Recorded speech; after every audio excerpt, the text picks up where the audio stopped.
انما المؤمنون اخوہ فاصلحوا بین اخویکم، مسلمان آپس میں بھائی بھائی ہیں، ان کی صلح کراؤ، صلح کراؤ۔ اللہ کیا کہتا ہے؟ کیا کہتا ہے؟ صلح کراؤ۔ بھائیوں اور بہنوں، صلح کرنے والے آپ کو معاشرے میں کم ملیں گے، یاد رکھو۔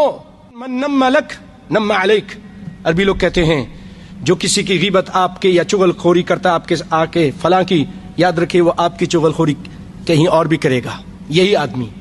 ہوشیار رہیے، ہم صلح کرائیں گے، ہم ایسا کریں گے، ہم انشاءاللہ جھوٹ بولیں گے، جھوٹ بولیں کہ وہ تو آپ کی بڑی تعریف کر رہی تھی، اس پہ اجر ملے گا۔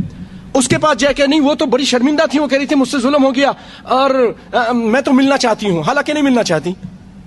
نبی صلی اللہ علیہ وسلم فرماتے ہیں کہ یہ اس راستے میں اس طرح جھوٹ بولنے والا اللہ کے یہاں اجر ثواب پاتا ہے، جائے کہ وہ لگائی بجھائی کرے، آگ کو بھڑکائے۔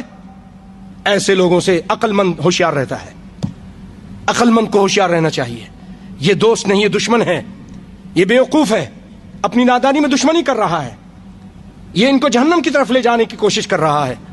اللہ فرماتے ہیں اصلحوا بین اخویکم، صلح کراؤ۔ اللہ تو صلح کا کہہ رہا ہے، یہ کہتا ہے نہیں صلح نہیں ہونی چاہیے، یہ آگ بھڑکتی رہنی چاہیے، یہ جدائی ہوتی ہی رہنی چاہیے، لڑائی جھگڑا ہوتا رہے اور ہم تماشا دیکھتے رہیں۔